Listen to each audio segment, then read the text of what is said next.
Hola, ¿qué tal? Muy buenas, soy Manuel Pinto, analista en XTB. Bienvenidos una vez más al análisis de los ETFs que hacemos de manera semanal y que en esta ocasión hemos elegido un ETF de deuda emergente en divisa local que, como podéis ver en pantalla, podréis encontrar en nuestra plataforma bajo el título IEML.UK,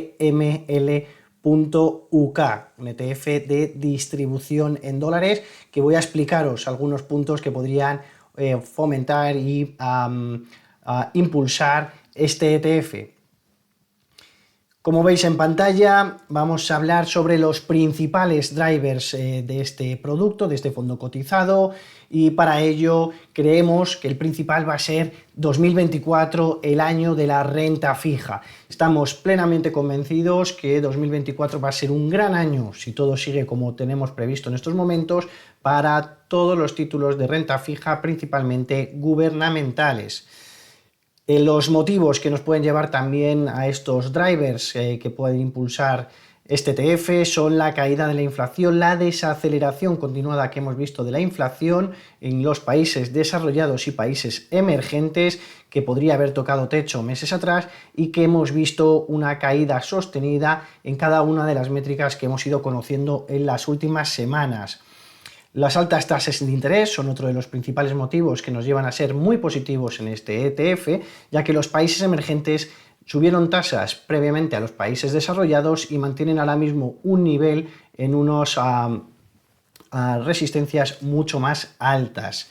Otro de los motivos que nos llevan a pensar en este ETF es la debilidad del dólar. Lo hemos visto en el último mes, los malos datos macroeconómicos, el descontar el mercado, recortes de tasas en 2024 han llevado a un debilitamiento de la divisa norteamericana, que tiene una implicación directa no solo en los países emergentes como tal, porque tienen deuda, grandes niveles de deuda en divisa americana, sino además en las materias primas. Muchos países emergentes, como por ejemplo Brasil, son muy dependientes de la evolución de las materias primas, que al cotizar en dólares tienen una correlación directa. Cuanto más débil es el dólar, mejor lo hacen las materias primas.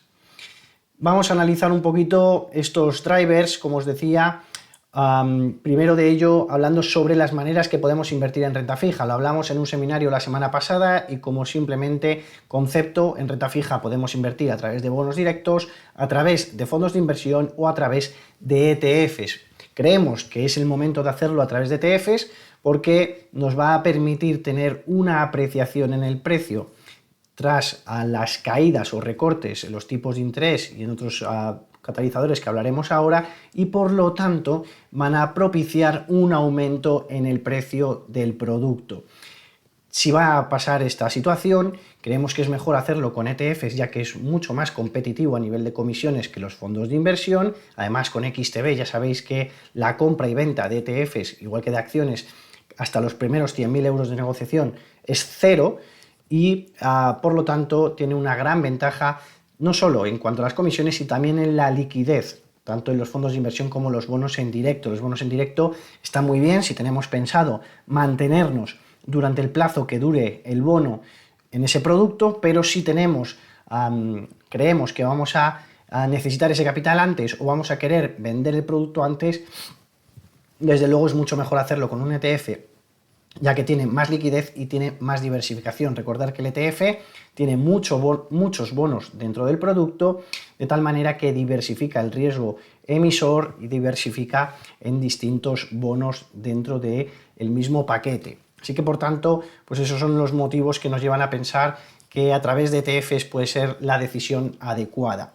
¿Por qué creemos que va a producirse esta apreciación en el precio de los ETFs o motivado por los recortes de tasas? Aquí os muestro lo que es la probabilidad de los recortes de tasas por parte de la Fed de cara al año que viene, y como veis en pantalla, pues básicamente empezamos a ver ya un incremento superior al 50% de probabilidades de recorte de tasas, 25 puntos en la reunión de marzo, 20 de marzo, que se antoja como clave, que podría ser el primer recorte de tasas. Ya habéis oído la el Fed Pivot, ¿no? Que es el cambio de la estrategia de los bancos centrales, en este caso de la Reserva Federal, y que puede darse a partir de marzo. Ha pasado en una semana prácticamente de descontarse 3 bajadas de tasas en 2024, ahora mismo a descontarse 5 recortes de tasas durante el año que viene. Así que, por tanto, veremos si esto se produce así. En el caso de que haya esos recortes de tasas, desde luego implicará una evolución a la baja en el rendimiento de los bonos. Los rendimientos de los bonos son sobre todo impulsados al alza o a la baja por 2 variables. Uno son las tasas de interés, ya lo hemos visto ahora en la gráfica, creemos, y ya lo descuenta el mercado, que va a haber varios recortes a lo largo del año que viene, y el otro es la situación macroeconómica o económica. ¿Qué implica esto? Evidentemente, cuanto mejor es la economía, cuanto más boyante está el crecimiento económico, el empleo, los datos de PMI, los datos de producción, todas las variables que podamos comentar, los inversores creeremos que la situación económica es positiva e invertiremos en acciones de la propia economía, ¿no? En el caso en el que veamos que la situación económica empieza a evolucionar negativamente, empieza a impulsarse a la baja, como es lo que está ocurriendo ahora, los inversores de manera histórica lo que hacen es vender los activos de mayor riesgo para trasladar parte de sus carteras a activos considerados refugio o al menos más seguros. Entre ellos, desde luego, está la renta fija. Así que, por tanto, ante una situación en la cual los inversores empiecen a comprar más renta fija, impulsará y presionará a la baja los rendimientos de los bonos.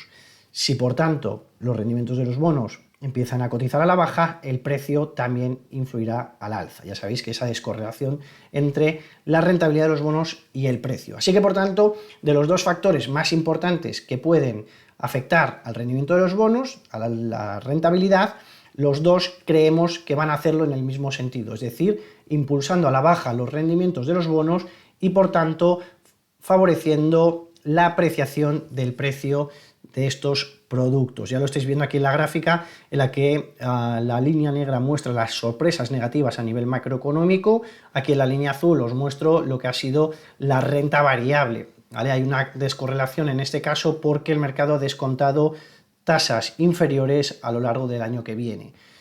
Así que, por tanto, estos 2 factores que están, en nuestro punto de vista, apoyando la teoría de la renta fija. Dentro de la renta fija, además, creemos que los bonos de gobierno son los que mejor pueden comportarse en 2024.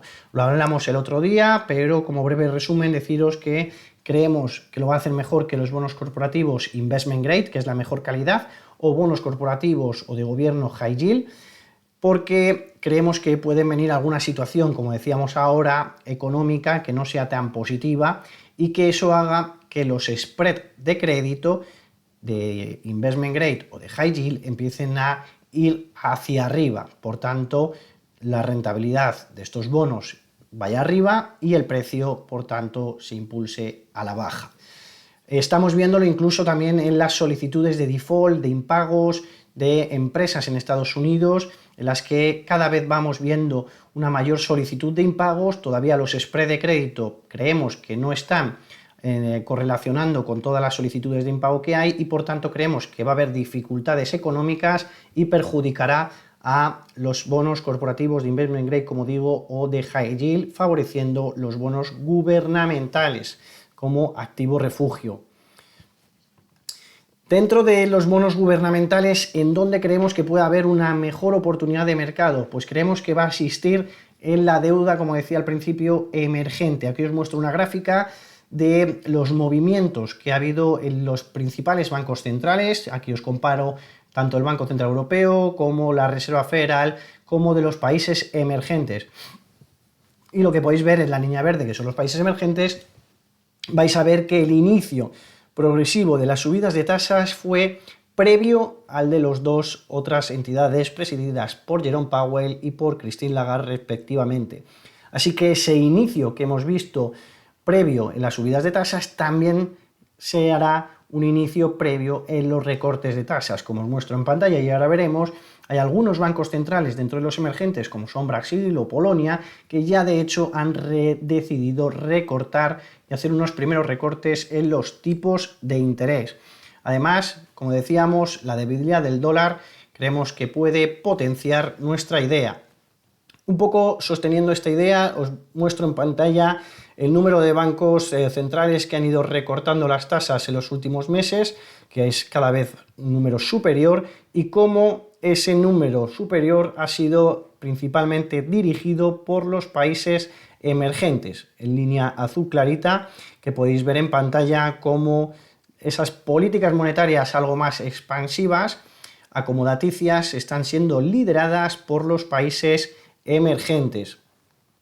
La evolución estacional del dólar, que nos implica que en el mes de diciembre sea un mes históricamente negativo para la divisa. Ya lo hemos visto en el mes de noviembre, que ha sido uno de los peores meses, creo que ha sido el peor mes para el dólar en el último año, y que ha sido principalmente por lo que hemos ya comentado previamente, ese recorte de tasas que el mercado descuenta de cara al 2024.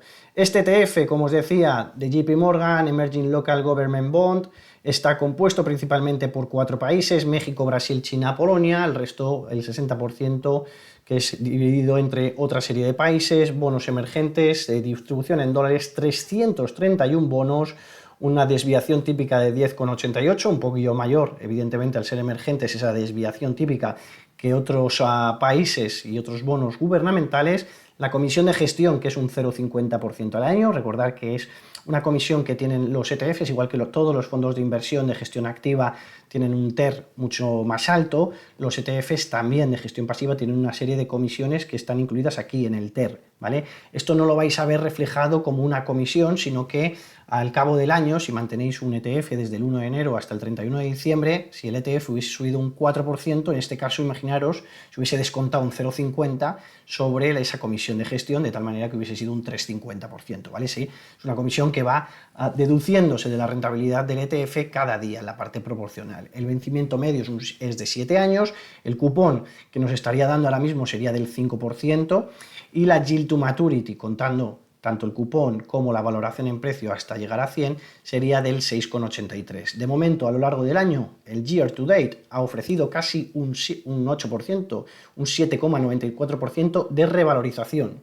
Aquí os muestro los catalizadores que ya lo hemos comentado: la pausa de los bancos centrales, la caída de la inflación, los datos macro y la debilidad del dólar, como podéis ver en pantalla, mostrándoos la evolución que ha tenido, como os digo, desde sobre todo esos datos que hemos ido viendo poquito a poquito en Estados Unidos a la baja, sobre todo la inflación, que han mostrado esa debilidad en el dólar y la posibilidad del recorte de tipos, y que sobre todo desde el mes de octubre pues ha tenido prácticamente una revalorización del 10%.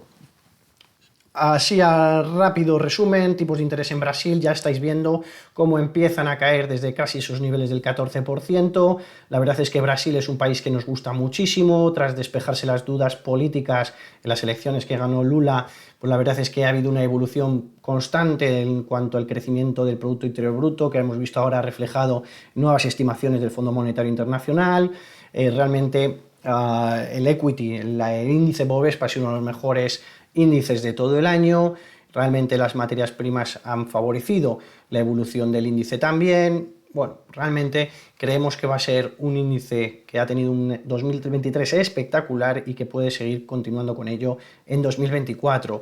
México es un país que está creciendo muchísimo, está creciendo el turismo, está creciendo la inversión extranjera, está creciendo muchísimo los lazos comerciales que tiene con Estados Unidos. Cada vez tiene más relevancia la evolución comercial que tiene en la economía americana, y realmente pues estamos viendo unos niveles de inflación que ha ido marcando mínimos desde el año 2021, aproximadamente en el 4%, y en esos casos estaban los tipos de interés al 6%, cuando ahora mismo están rozando el 12%. Recordar que el año que viene hay elecciones en México, pero la verdad es que a nosotros nos parece que está haciendo las cosas extremadamente bien a nivel económico. Tipos de interés en Polonia, otra de las economías que ha empezado ya a iniciar la reducción del programa de tipos. Hemos visto un crecimiento de la economía brutal, que ha crecido más del 50% en los últimos años, los salarios han crecido, el desempleo se ha reducido a más de la mitad. Acabamos de ver unas elecciones en el país en las que el partido, que no era el gobernante, sino un partido de Donald Tusk, proeuropeo, pues parece que empieza a gobernar desde el pasado mes y que tiene 4 años todavía por delante, así que por tanto pues esas dudas, sobre todo con Europa, quedan un poco rezagadas ante este nuevo gobierno. En China hemos visto que es, como decía antes, un 10% del ETF, hemos visto caída gradual en los tipos de interés, creemos que para fomentar y apoyar la economía va a seguir estimulando con nuevos tipos de interés a la baja, con nuevas medidas de estímulo, porque la crisis del sector inmobiliario, la crisis económica, desde luego creemos que es aguda y la única manera para intentar mejorarlo es hacer este tipo de medidas expansivas con nuevos estímulos fiscales, etc. Veremos, por tanto, que una vez que se ha estabilizado el yuan, nuevas medidas de estímulo que, por tanto, hagan que los rendimientos de los bonos también bajen. Lo habréis visto en las noticias. Ha habido hoy un outlook de Moody's, una de las agencias de rating, que ha rebajado las perspectivas de la deuda china desde estables a negativas. Pasó también que en el mes pasado, en noviembre, se rebajaron las perspectivas, no es bajar el rating, ¿vale? Cuidado, es el outlook del país, y en Estados Unidos pasó también en noviembre. ¿Qué ocurrió desde entonces? Pues aquí os muestro en pantalla, en la línea roja, la rentabilidad del bono el 7 de noviembre, previo a la decisión de Moody's, y la rentabilidad del bono el 4 del 12. Y como veis en pantalla, las rentabilidades desde el 7 del 11 han bajado, cuando previsiblemente tenían que haber subido, pues ante ese mayor riesgo que puede tener por peor rating, etcétera. Pues bueno, todo lo contrario, y lo que ha hecho es reducirse la rentabilidad de los bonos. Así que, por tanto, a pesar de que este outlook de Moody's, pues evidentemente a todos nos gustaría como país tener un outlook mejor, pues no creemos que vaya a tener una implicación tan directa sobre los bonos, en este caso de China. Hasta aquí mi explicación sobre este nuevo ETF de la semana. Espero que os haya gustado y bueno, cualquier duda, como sabéis, tenéis el apartado dentro del vídeo en nuestro canal de YouTube, en el que vais a poder escribirnos dudas, mi correo también personal, manuel.pinto@xtb.es, en el que estaré encantado de poder comentar con vosotros cualquier duda que os surja sobre este ETF o cualquier otro. Que tengáis todos muy buena semana.